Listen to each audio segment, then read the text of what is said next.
वैसे तो देखिए, हिंदुस्तान में मौलिक आज़ादी है, किसी को कुछ भी बोलने की स्वतंत्रता है, लेकिन एक राष्ट्रीय पार्टी का प्रदेश अध्यक्ष किसी दूसरी राष्ट्रीय पार्टी के प्रदेश अध्यक्ष पर छिटाकशी करे, मैं सोचता हूँ ये उनको सोचने का विषय है। मैं अपने लिए कहता हूँ, हमारा संगठन मजबूत है, हम सभी चुनाव जीत रहे हैं।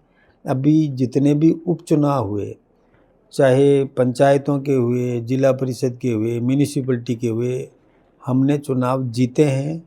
कांग्रेस को पटकनी दी है। कांग्रेस केवल 4 उपचुनाव जीत सकी है, हम 29 उपचुनाव जीत चुके।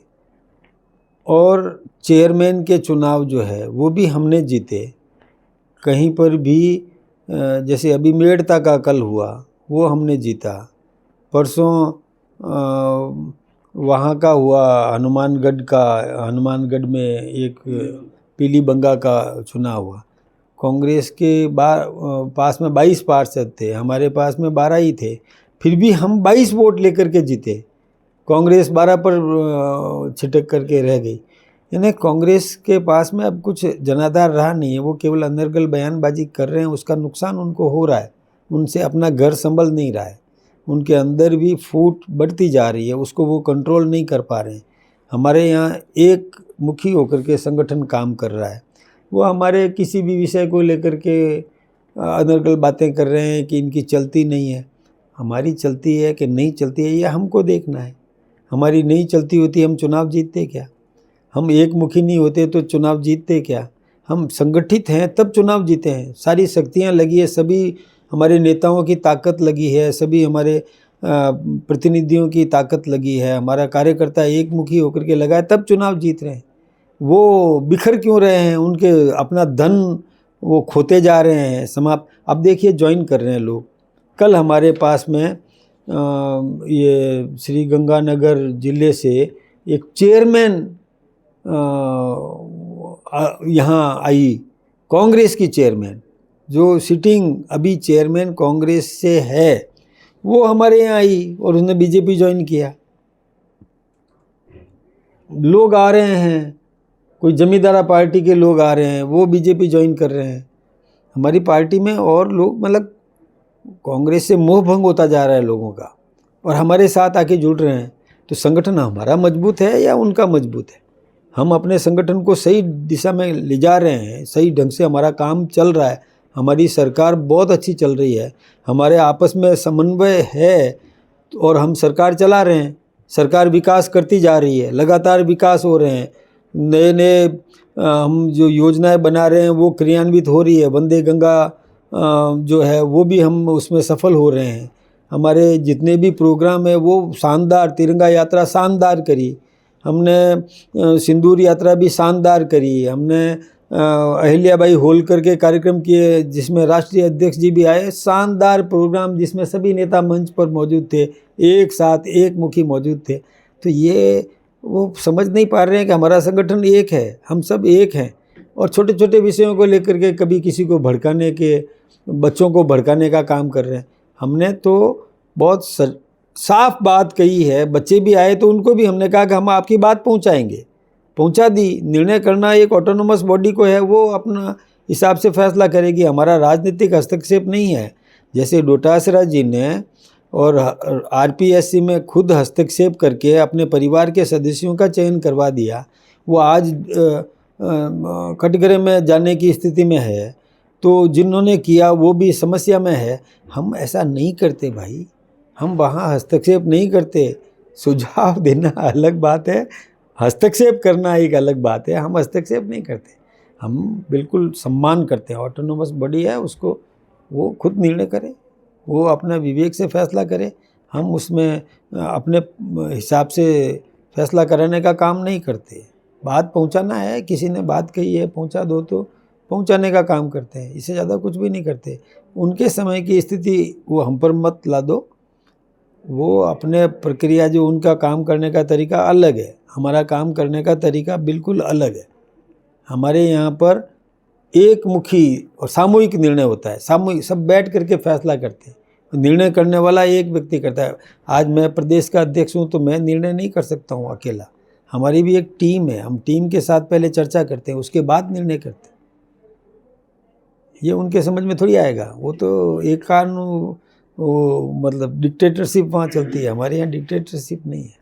देखिए, हम तो शुरू से कह रहे हैं जी, और दुनिया पूरी इस बात को मानती है कि मोदी जी अपने विवेक से अपने वहाँ के अधिकारी, कर्मचारी, कार्यकर्ताओं के साथ बैठ के सामूहिक निर्णय करते हैं।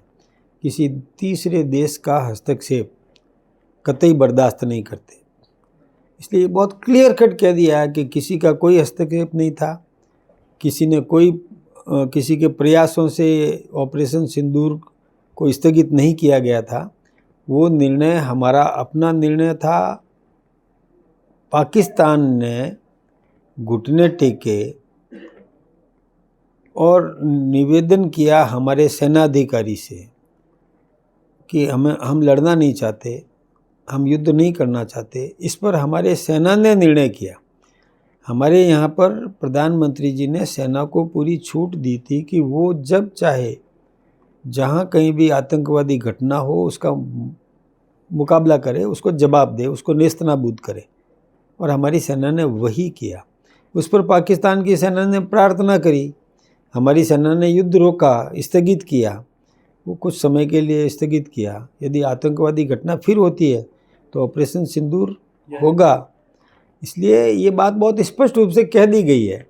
और भारत के प्रतिनिधि मंडल, जिनमें कांग्रेस के शशि थरूर भी सम्मिलित थे और विभिन्न दलों के प्रतिनिधि भी उसमें सम्मिलित थे, वो भी दुनिया में घूम करके दुनिया में सहमति प्राप्त करी। उन्होंने हमारा पक्ष दुनिया के सामने रखा और दुनिया में ये साबित किया कि हमारा जो भी निर्णय है, भारत का निर्णय अपना खुद का निर्णय है और वो सही निर्णय, हमारी स्वयं की रक्षार्थ निर्णय है, आत्मरक्षार्थ निर्णय है, जो हमको करना ही चाहिए था, जो हमने किया, हमने कोई गलत नहीं किया। ये वो साबित करके भी आ गए और पूरी दुनिया ने इस लोहे को मान भी लिया। फिर पता नहीं हमारे लोग क्यों प्रश्न कर रहे हैं। हमारे लोगों में भी राष्ट्रभक्ति होनी चाहिए, उनको भी इस समय राष्ट्र के साथ, नेतृत्व के साथ कंधे से कंधा लगा के खड़ा होना चाहिए। यही देशभक्ति है। पता नहीं वो क्यों ऐसी अनर्गल बातें कर रहे हैं और हमारी छवि को धूमिल करने की कोशिश कर रहे हैं। जब उनके नेता छवि को प्रस्तुत कर रहे हैं, उज्जवल छवि दुनिया में प्रस्तुत करके आ गए, तो ये नीचे के नेताओं को पता नहीं क्यों रास नहीं आ रहा है। देखिए, सरकार के साथ हमारा प्रत्येक कार्यकर्ता सहयोग करेगा जी। योग 21 जून को पूरे विश्व के लगभग 250 देशों में मनाया जाएगा। हम भी उसमें सम्मिलित होंगे। पार्टी जहाँ भी निर्णय करेगी हम वहाँ सम्मिलित होंगे। हमारा अपना निर्णय खुद का नहीं है, संगठन जहाँ भी बताएगा, लेकिन हम उसमें सम्मिलित होंगे। और मैं तो वैसे नियमित योग करने वाला आदमी हूँ, तो योग तो करूँगा ही, करता ही हूँ। देखिए, हमारे यहाँ पर जैसे मुख्यालय है और अलग अलग मतलब छोटे छोटे स्तर तक भी होगा। कहीं पार्क में होगा, कहीं पर स्कूल के मैदान में होगा, कहीं सामूहिक कोई ऐसा स्थान जो भी वहाँ के कार्यकर्ता तय करेंगे, वहाँ पर कार्यक्रम होगा, उसमें सम्मिलित होंगे। प्रयास ये करेंगे कि जैसे 2 दिन होता है, दोनों दिन सम्मिलित रहें। देखिए, ये है जनगणना, ये आम जनगणना है। जो जनगणना का समय है हमारे यहाँ, और जनगणना हमको करानी है, तो जनगणना का निर्धारित समयावधि के बाद में जनगणना होती है और वो नियमानुसार जनगणना हो रही है। इसमें हमें अतिरिक्त खर्चा करने की ज़रूरत नहीं है। एक कॉलम हमने बढ़ाया है जिसमें जाति लिखी जाएगी, तो बिना खर्चे के जब जातिगत जनगणना भी हो रही है, कांग्रेस कह रही है कि हमने मांग की, तो वो अलग से जातिगत जनगणना के लिए जनगणना करवाना चाहते थे। हम जातिगत जनगणना के लिए जनगणना नहीं करवा रहे हैं। जनगणना होनी है तो उसमें एक जाति का कॉलम लिख दिया, बिना खर्चे के जनगणना हो रही है। इस बात को वो क्यों नहीं समझ पा रहे हैं, ये नहीं समझ में आया।